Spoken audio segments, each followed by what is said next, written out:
I'm being torn apart. I want to be free of this pain.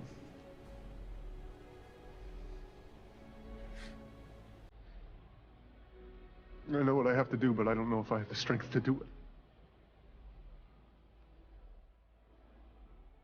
Will you help me? Yes, anything.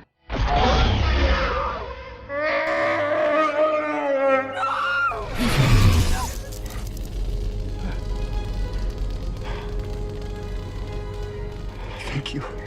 Did you think that PC versions of games couldn't get worse after Arkham Knight and The Last of Us on PC? Well, boy, do I have news for you. Because unlike how Dead Island 2 launched with a damn near perfect PC port, even though it was stuck in development hell for a literal decade whilst moving between 3 different studios, Star Wars Jedi Survivor has hands down one of the worst PC ports of any game I have ever played. But hey, at least EA can brag about how fast they churned this game out after laying off most of their QA testers. This PC port isn't just on par with Arkham Knight's infamous launch, I'd argue it's possible to claim it's worse. If I were to attempt to list all of the issues with this version of the game, it would take an eternity. There is genuinely not a single aspect of this game on PC that functions as it should. On an RTX 4090, you're looking at a solid 23 frames per second on the opening world. You know, I was just like having fun, laughing around, but I'm done at this point, dude.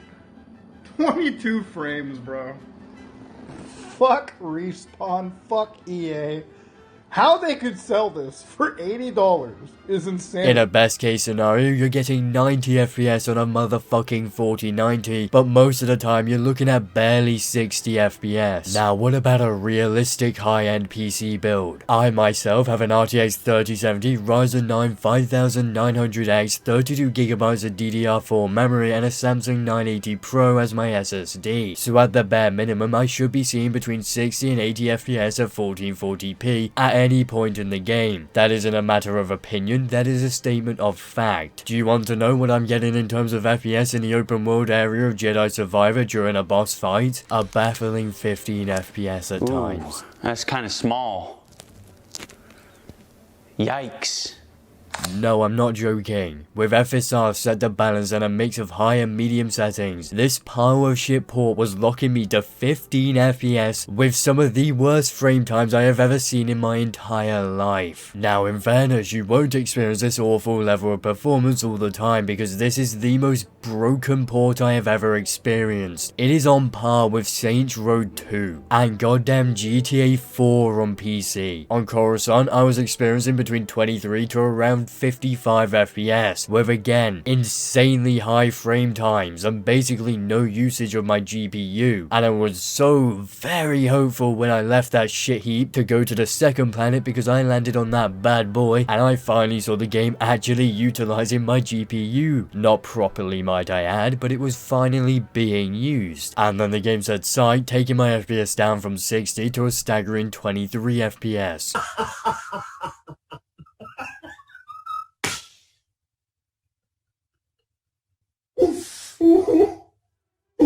To attempt to list off the issues with this port I've seen, there are huge fucking memory leaks. If you play the game for extended periods of time, you will gradually see performance decrease. The worst CPU utilization ever seen in gaming. Any GPU being bottlenecked by any CPU for no reason because of the absurd CPU utilization, and far too much lump loading, where developers dump huge amounts of data into VRAM at once rather than gradually feeding it in, which would avoid sharp and significant stutters. And last but certainly not least, tons of frame time stuttering, again caused by that CPU utilization, not to mention the random crashes. You don't want to be like this.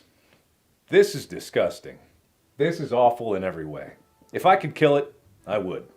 But I legally can't.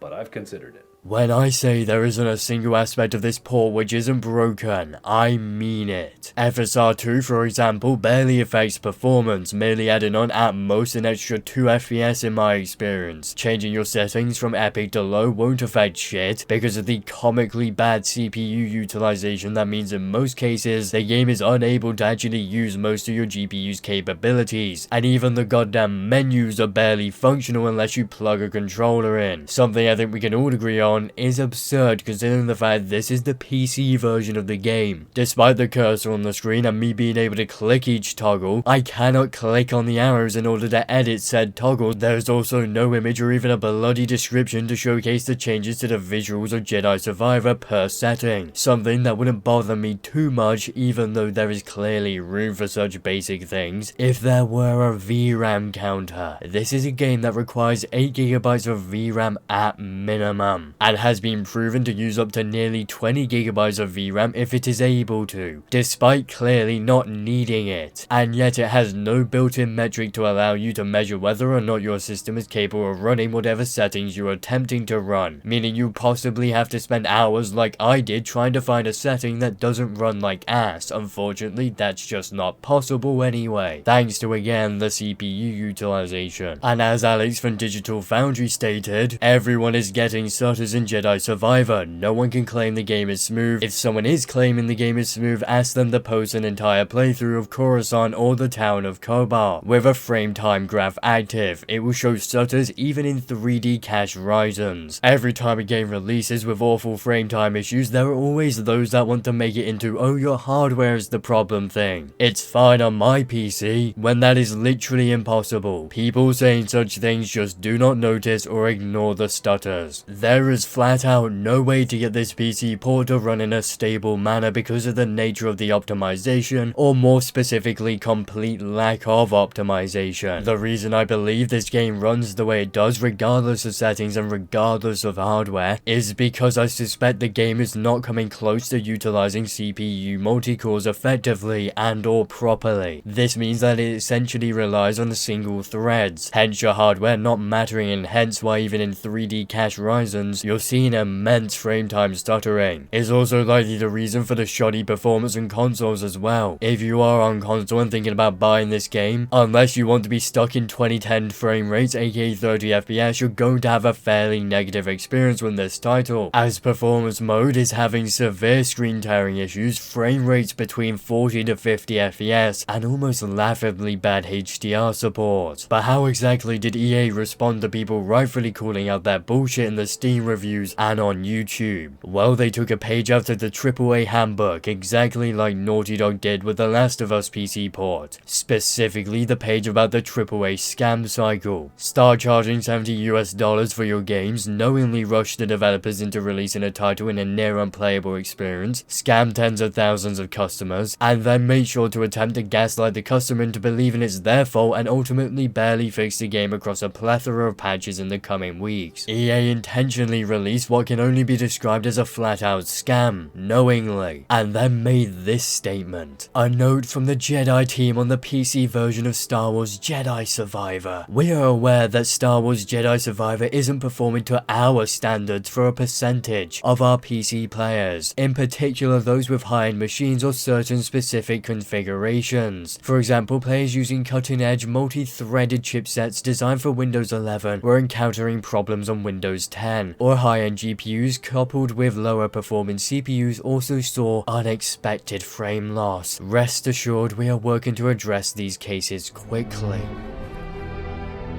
You were the chosen one! It was said that you would destroy the Sith, not join them! Bring balance to the Force, not leave it in darkness!